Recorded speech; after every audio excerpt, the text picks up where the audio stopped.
வணக்கம் நண்பர்களே. 2026 மே மாத கிரக அமைப்புகளின்படி கன்னி ராசிக்கான பலன்கள். மே மாத கிரக அமைப்புகளை பொறுத்த வரைக்கும் ஒரு சாதகமான நிலைகளாக தான் இருக்குது. இந்த 2026 ஆரம்பித்ததுலேருந்து இந்த கூட்டு கிரக அமைப்புகளால் ரொம்பவுமே கொலாப்ஸாக இருந்த நிலைகளில் இந்த ஏப்ரல் மாத நிலைகள் அப்படிங்கிறது ஓரளவுக்கு கொஞ்சம் ஸ்டெபிலைஸ் ஆக ஆரம்பிச்சது. அதனுடைய தொடர்ச்சியாக இந்த மே மாதமும் பார்த்திங்கன்னா கிரக நிலைகள் ஒரு சராசரியான நிலைகளுக்கு வந்திருக்கு. குறிப்பாக இந்த மே மாதம் பார்த்திங்கன்னா மாதத்தின் பிற்பகுதிகளில் மாத கிரகங்கள்னு சொல்லக்கூடிய சூரியன், புதன், செவ்வாய், சுக்கிரன் 4 கிரகங்களுடைய பெயர்ச்சியும் இருக்குது. அதாவது செவ்வாய் மீன ராசியிலிருந்து மேஷத்திற்கு ஆட்சி நிலையில் பெயர்ச்சி ஆகிறாங்க. சூரியனும் புதனும் மேச ராசியிலிருந்து ரிஷபத்துக்கு பயிற்சி ஆகிறாங்க. சுக்கிரன் ரிஷபத்தில் ஆட்சி நிலையிலிருந்து மிதுன ராசிக்கு பயிற்சியாக குருவோடு சேர்க்கைப்படுறாங்க. ஸோ இந்த மாதம் சுபகிரகங்கள் சொல்லக்கூடிய குருவும் சுக்கிரனும் இணையக்கூடிய நிலைகள் அப்படிங்கிறதும் இருக்குது. ஸோ இந்த மாத கிரகங்களுடைய பயிற்சிகளும் ஒரு நல்ல நிலையாகவே கருதப்படுது. அதனால் இந்த மே மாதம் குளோபலாக பார்த்திங்கன்னா பெரிய அளவில் எந்த ஒரு பிரச்சனையும் இல்லாமல் ஒரு சுமூகமான மாற்றங்களை நோக்கி நகரக்கூடிய மாதமாக அமையும்.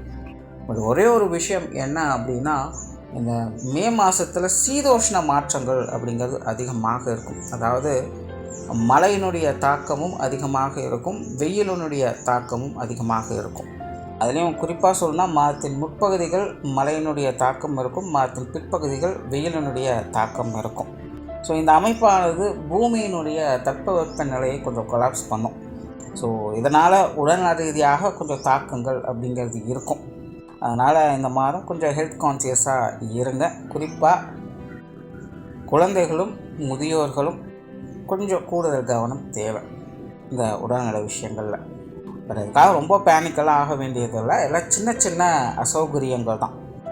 அதாவது நார்மலாகவே தொடர்ந்து வேலை செஞ்சுக்கிட்டே இருக்கும்போது அது எவ்வளோ சிரமம் கொடுத்தாலும் அந்த வேலை முடிகிற வரைக்கும் ஒன்றும் தெரியாது. ஆனால் முடித்ததுக்கப்புறம் இப்போ ஓய்வு எடுக்கலாம் அப்படிங்கும்போது தான் எங்கெல்லாம் பெயின் இருக்குது, எங்கெல்லாம் எப்படி பிரச்சனை பண்ணுது அப்படிங்கிறது தெரியும்.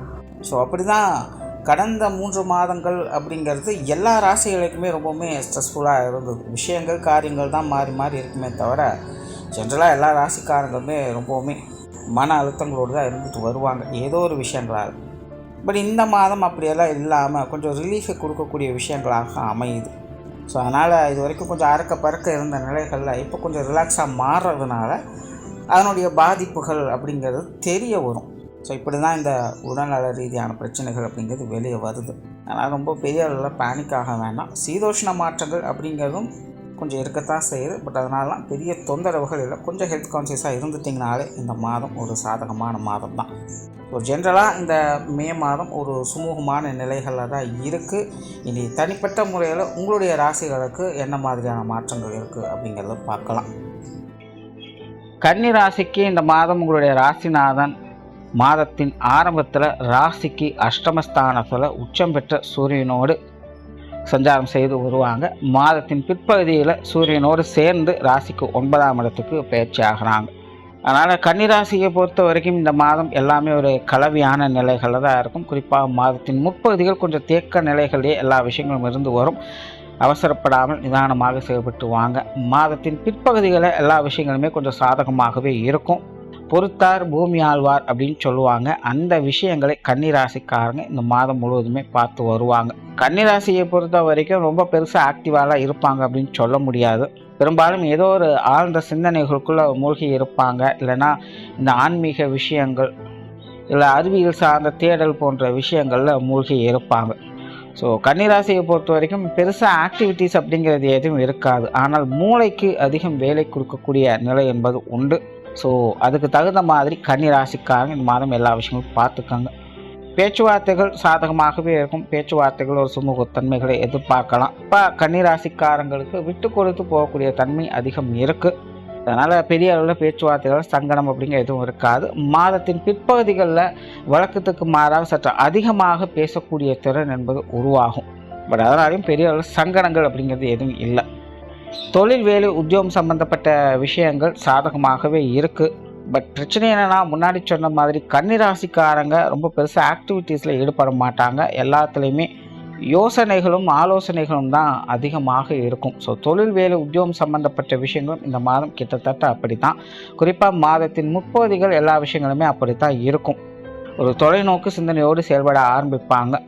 அண்ட் மாதத்தின் பிற்பகுதிகளில் ஓரளவுக்கு காரியங்களில் ஈடுபட்டு சிறப்புகளை பார்த்துட்டு வருவாங்க.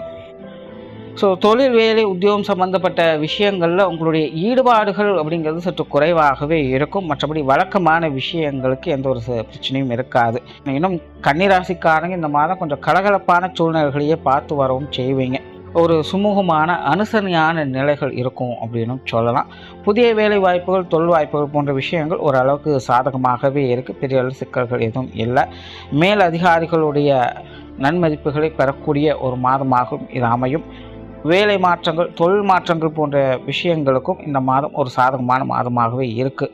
வெளியூர் மற்றும் வெளிநாடு சம்பந்தப்பட்ட விஷயங்கள் எல்லாமே கன்னிராசியை பொறுத்த வரைக்கும் ஒரு சிறப்பான நிலைகளில் செயல்படுதுன்னு சொல்லலாம். அதனால் இது சார்ந்த விஷயங்கள், காரியங்கள் எல்லாமே உங்களுக்கு சாதகமான நிலைகளே இருந்துக்கிட்டு இருக்கும். பொருளாதாரம் சார்ந்த விஷயங்களை பொறுத்த வரைக்கும் இந்த மாதம் ஒரு அளவான நிலைகளில் தான் இருக்குது. அகலக்கால் வைக்காதீங்க. தேவைக்கு மீறிய வரவுகளும் சரி, செலவுகளும் சரி, ரெண்டுமே சிக்கல்கள் தான். அதனால் கன்னிராசியை பொறுத்த வரைக்கும் பொருளாதார நிலைகளை எப்போவுமே அகலக்கால் வைக்காமல் இருப்பது நல்லது. இல்லைனா ஒரு செலவுக்கு 2 செலவு இழுத்து விட்டுடும், இல்லைன்னா தேவையில்லாத அலைச்சல்களை கொண்டு வந்து விட்டுடும். அதனால் இந்த பொருளாதார நிலைகள், கொடுக்கல் வாங்கல் விஷயங்கள், கடன் சார்ந்த விஷயங்கள்லாம் கொஞ்சம் நிதானமாகவே செயல்படுங்க. சொத்து சுகங்கள், வாகன ரீதியான விஷயங்கள் சாதகமாகவே இருக்குது. இது சார்ந்த விஷயங்கள், காரியங்கள், நன்மைகளும் ஆதாயங்களும் எதிர்பார்க்கலாம். குறிப்பாக மாதத்தின் பிற்பகுதிகளில் இது சம்பந்தப்பட்ட விஷயங்கள், காரியங்கள், எதிர்பாராத ஆதாயங்கள், அனுகூலங்கள் போன்ற விஷயங்களை பெற்று வருவீங்க.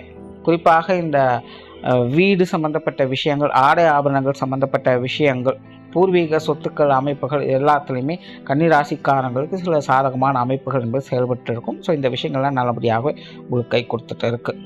குடும்ப விஷயங்கள், காரியங்கள் சிறப்பாகவே இருக்கும். குடும்ப தேவைகள் பூர்த்தியாகும். குறிப்பாக மாதத்தின் பிற்பகுதியில் குடும்ப விஷயங்கள், காரியங்களில் அதிக ஈடுபாடுகளை காட்டி வரும் செய்வீங்க. குடும்ப பொறுப்புகள் கூடுதலாகும்னு சொல்லலாம்.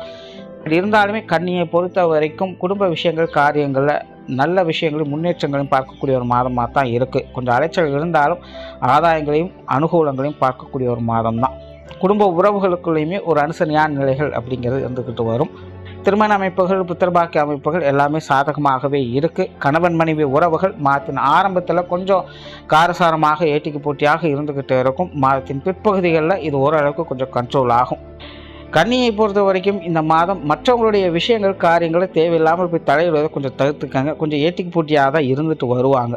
குறிப்பாக இது ஏப்ரல் மாதத்தில் கொஞ்சம் அதிகமாகவே பார்த்து வந்திருப்பீங்க. பட் மே மாதத்தில் பெரிய அளவில் தாக்கங்கள் அப்படிங்கிறது இருக்காது. பட் இருந்தாலுமே மற்றவங்க உங்கள்கிட்ட கொஞ்சம் முரண்பாடாகத்தான் செயல்பட்டு வருவாங்க. இந்த ஒரு விஷயங்களை கொஞ்சம் அனுசரித்து போக வேண்டியதாக தான் இருக்கும்.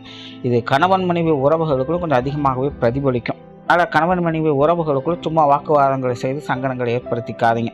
குழந்தைகள் சம்பந்தப்பட்ட விஷயங்களும் அப்படி தான். நீங்கள் ஒன்று சொன்னீங்கன்னா அவங்க 9 சொல்லுவாங்க.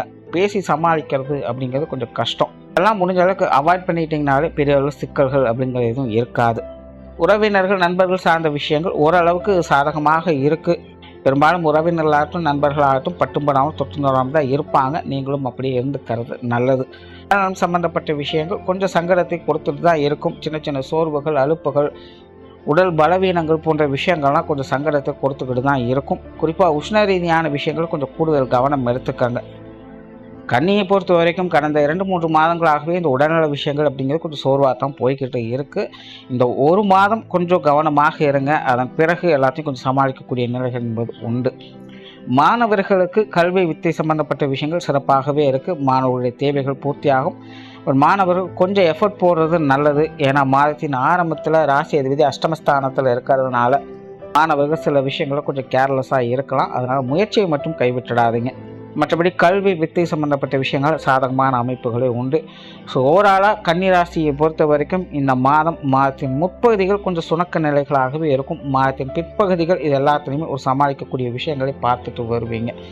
நன்றி, வணக்கம், வாழ்க வளமுடன்.